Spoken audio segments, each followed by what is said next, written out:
And that's a 15-year felony. So if you are found guilty by a jury, you can go to prison for up to 15 years. So Mr. Musgrove, I know where you're going with this, and none of that is valid. None of that is law. I'm not the all caps name. Of course. None of that is valid. None of that is law. You are standing in my courtroom. I have jurisdiction over you.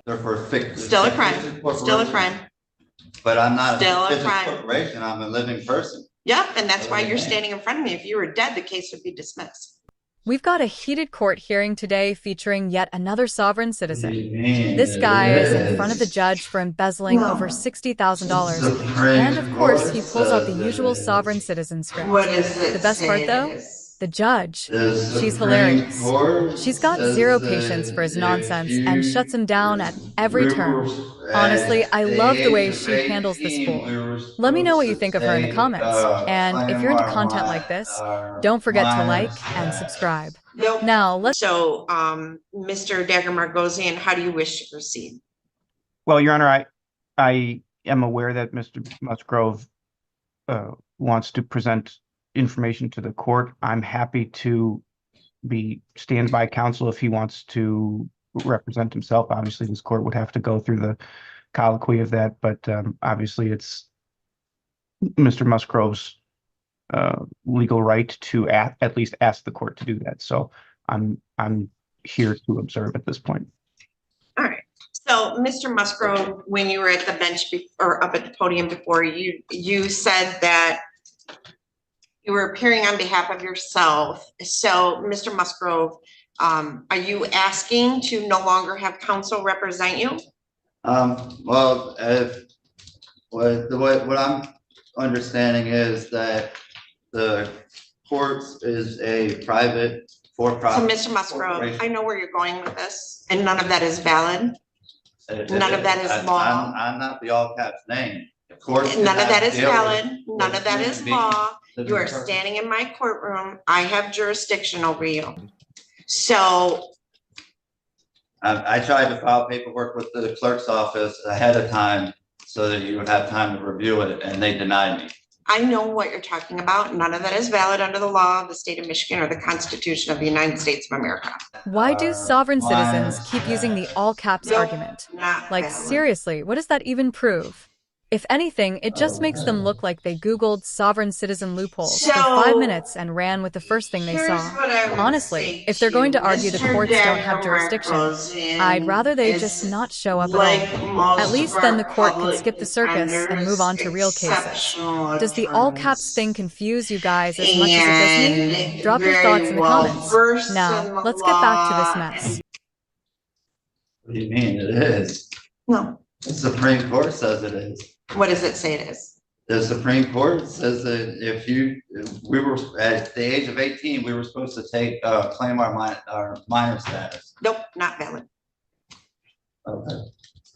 So here's what I would say to you. Mr. Dagger-Margosian is, like most of our public defenders, exceptional attorneys and very well versed in the law and very experienced.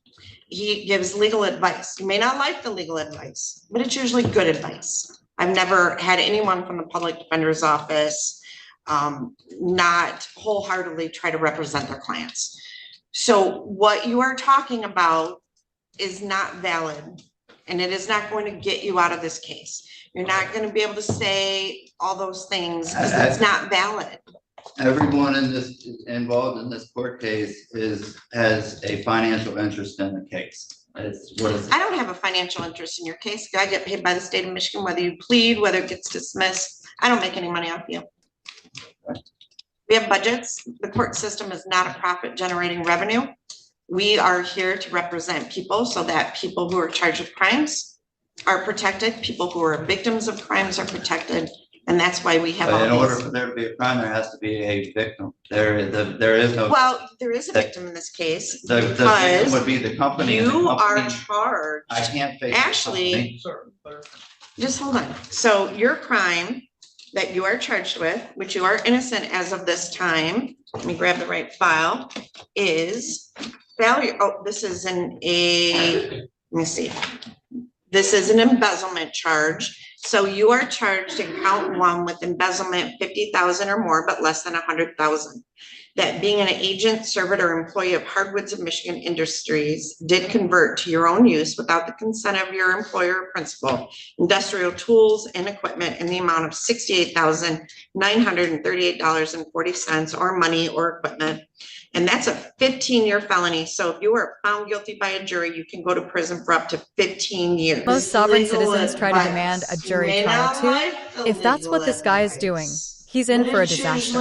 Every time I see a sovereign citizen push for a jury trial, it's like watching a slow-motion train wreck. The jury always ends up thinking they're nuts because, well, they are. Honestly, I wouldn't be shocked if this guy ends up with a full 15-year sentence once the judge and jury finally lose patience. Do you think he's got even the slightest chance in a jury trial, or is this already over for him? Let's check it out. They're charged in count 2 with using a computer to commit a crime. To facilitate the charge in count 1, that carries a maximum penalty of up to 10 years in prison. And the way the statute's set up, I can actually stack those possibly. So you potentially could be looking at up to 25 years in prison. So the victim that's alleged in this would be that business.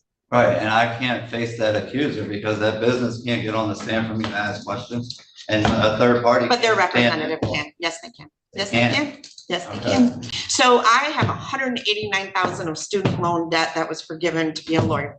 You do not. And Mr. Dagger Margosian, Mr. Isaac Sneed, all of the attorneys here went to law school to know the law, and their job is to advise you of the law. So Yeah, yes, they they're- can. Yes, They're you going can by be charged. everything, all the can't- laws and statutes that you guys go by Are for legal. corporations. They're for fixed. Still a crime. Still a crime. But I'm not Still a a fictitious crime. corporation, I'm a living person. Yep, and that's why you're Okay. standing in front of me. If you were dead, the case would be dismissed. Yeah, the all caps name is that. That means nothing. That's not valid. It's Okay. not legal. Alright. So do you want to represent yourself or do you want to have an attorney to represent you? I need some time to think. Okay, so I'm gonna set this for another pretrial on March 20th at 8:30 in the morning. And Miss Adams, could I get a notice of hearing for Mr. This guy might want to lay off the crayon diet before his next hearing because right now he's basically begging for at least 10 years minimum. Judges really don't have much tolerance for sovereign citizens, and this hearing shows exactly why.